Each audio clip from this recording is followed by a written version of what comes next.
You ever just sit down, boot up your Switch, stroll through the eShop store looking for something new to play just because you're bored?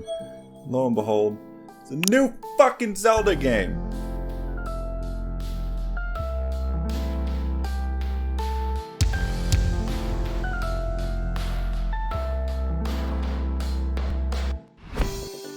Today we'll be taking a look at Cadence of Hyrule, Crypt of the Necrodancer featuring The Legend of Zelda. Holy shit, is that a long name. Honestly, I think the name is longer than the game, but that is not a bad thing.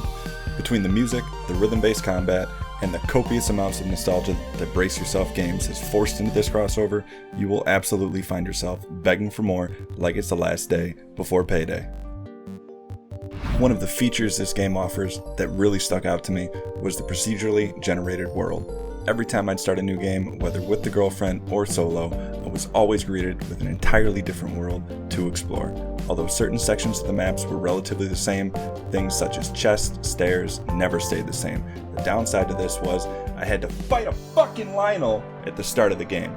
But I guess that's what I get for choosing World Seed 6969. Now I can't let this review go any further until I mention the most unique part about this game, which is the rhythm-based combat. At first, you're going to feel like a middle-aged white guy dancing at a wedding, but after a few minutes, you'll be moving like Chris Brown and hopefully fighting like him too.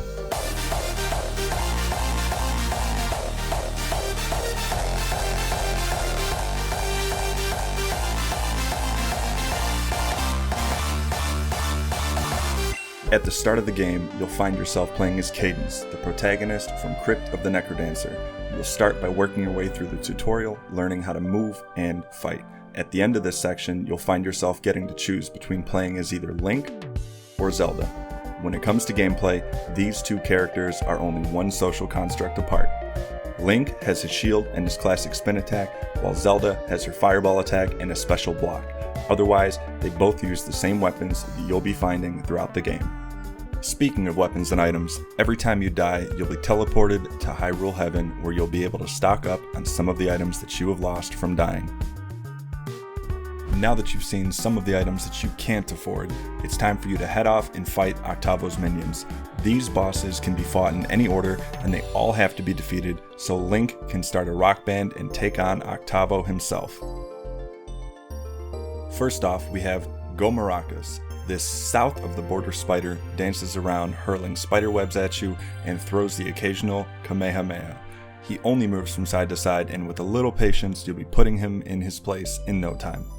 Next up, we have Wizrobo. This wizard plays the oboe while his ice minions dance towards you. Honestly, this guy fights like he isn't even allowed within 1,000 feet of any nearby schools, and I was personally glad when I defeated him so I could move on. The third boss, and my personal favorite, is the bass Guitarmos Knights. You'll find yourself fighting against 4 bass players and a single lead guitarist. You have to kill them off one by one while they dance around the map, shitting out hot coals all over the place. Overall, this fight had me reminiscing about the Armos Knights from Link to the Past, and I felt that they were a great adaptation to this game. Last and most definitely least, we have Glockenspiel. This boss is not only stupid easy to defeat, but he looks and acts like he wants you to put him out of his misery. I mean, seriously, this thing looks like it was born in a constant state of pain, having only 4 mouths and 1 asshole. Finally, we find ourselves fighting Octavo himself. This liberal arts major summons random enemies while occasionally bringing back all of the previous bosses for you to fight one by one. This fight can be a little challenging, but it is merely the preface to the real fight. After Octavo is defeated, he opens up a portal 25 years into the future for our heroes to be able to defeat Ganon. Once entering the portal, you are teleported to Ganon himself. Ganon summons his mobs while performing the usual ground and pound game that he's known for. After fighting mobs and damaging Ganon, our heroes just need to align with the Triforce to solidify Ganon's defeat. If you liked my first impression on Cadence of Hyrule, please hit that like button and drop a comment. Thank you for watching. This soundtrack's fucking amazing!